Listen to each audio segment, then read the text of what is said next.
morning, ma'am. Good morning to all. I am Vipasha Sen from BSc Nursing 3rd year, and today I am going to present my topic on diphtheria. Diphtheria is an endemic disease in India. In developed countries where satisfactory vaccination schemes have been instituted, the disease is so declined that it is not regarded as a public health problem. The disease is seen occasionally in the unimmunized children in developed countries. Now come to the definition of the diphtheria. Diphtheria can be defined as an acute bacterial infectious disease caused by toxigenic strains of Corynebacterium diphtheria. The disease is characterized by inflammation of the epithelium cells, formation of membrane in upper respiratory tract, and presence of severe toxemia due to powerful exotoxin. Now I will describe the epidemiology of diphtheria. First is agent factor. The causative agent of diphtheria is a gram-positive non-motile bacteria called as Corynebacterium diphtheria.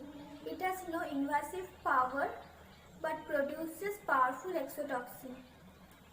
Infected materials are nasopharyngeal secretion, discharge from skin lesion, contaminated fomites and infected dust.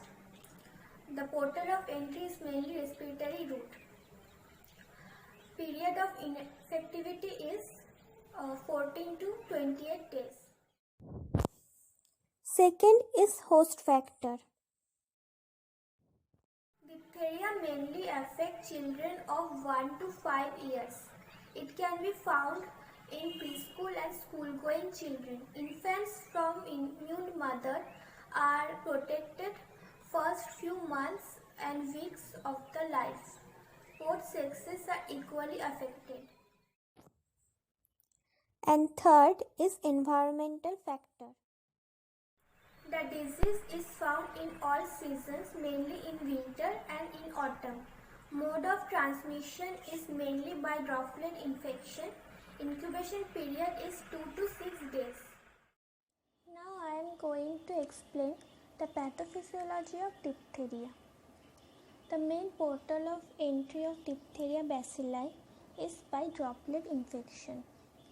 The diphtheria bacilli proliferate and liberate powerful exotoxin, which causes local and systemic lesions. The exotoxin causes necrosis of the epithelial cells and liberates serous and fibrinous material, which can lead to formation of grayish-white pseudomembrane. The surrounding tissue becomes inflamed and edematous. The exotoxin mainly affects the heart, kidney and CNS. Myocardial fibers degenerate and disturbance of conduction system developed.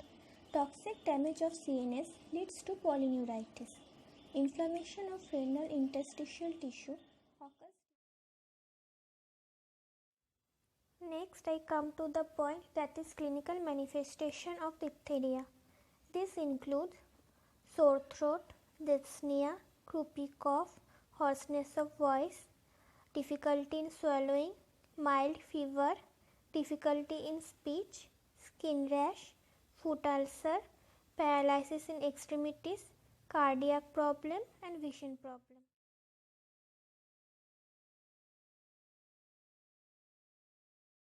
Next, I will come to the point that is diagnosis of diphtheria. First, history taking. We should take a brief history of vaccination of the client from the mother, and then physical assessment to detect the clinical illness. Third, throat examination to detect the inflammation of the epithelial surface. Fourth, throat swab culture. Throat swab examination is done to detect the diphtheria bacilli and to confirm the diagnosis. And at last, culture can be done, but it takes 8 hours to be available. Next, I will discuss about the complications of diphtheria.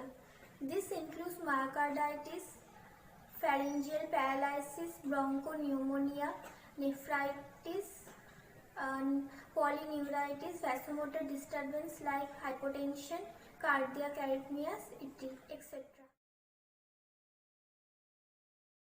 Now I am going to describe the very important point, that is management of diphtheria. First, medical management. The very important component of the therapy is to neutralize the bacterial toxin by administering the antitoxin. Diphtheria antitoxin IV or IM should be administered as early as possible the infection with diphtheria bacilli is suspected, even earlier than bacteriological confirmation, before the bacteria have fixed to the organism. Second, antibiotics such as penicillin or erythromycin should be administered to terminate toxin production, to limit proliferation of bacteria, to prevent spread of organism, and to prevent the production of carrier.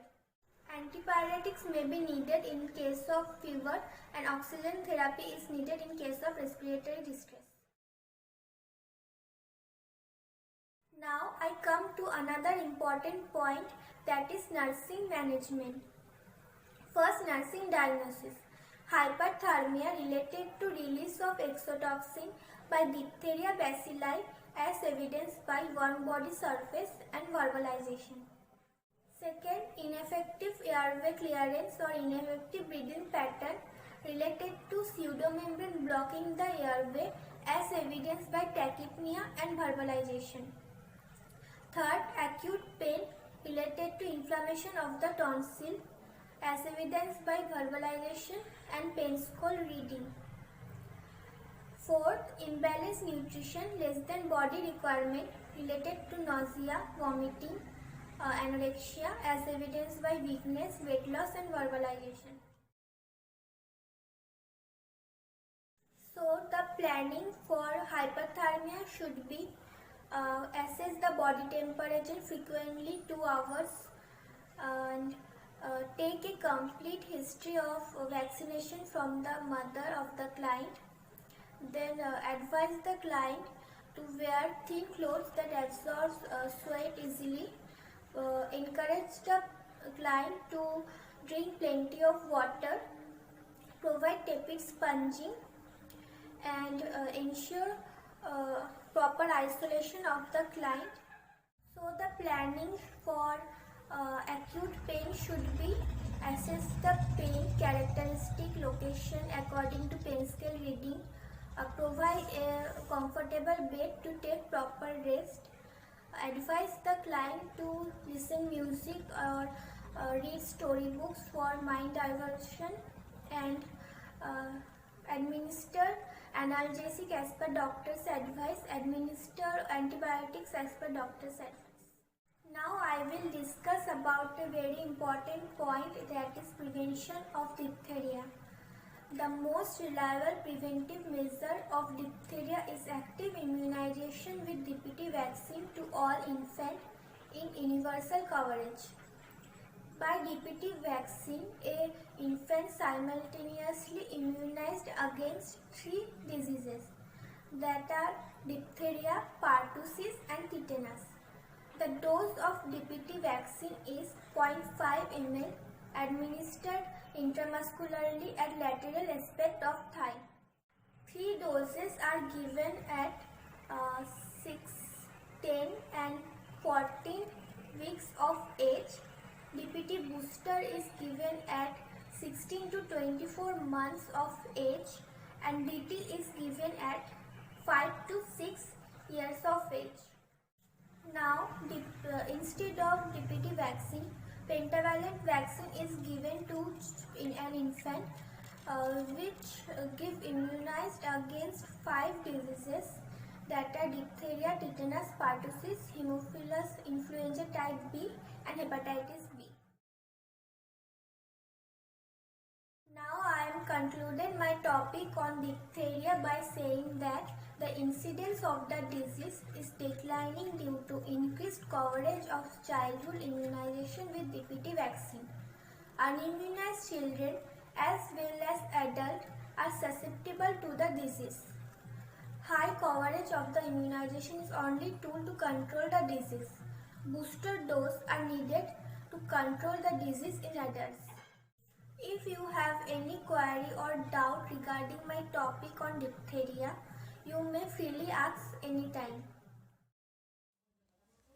For more information, you may follow Datta Parul Pediatric Nursing as per ANSI Syllabus 4th edition, Paul K. Vinod, Khai Essential Pediatrics 9th edition, Wong's Essential of Pediatric Nursing 10th edition, Pal Ponchale Textbook of Pediatric Nursing 1st edition.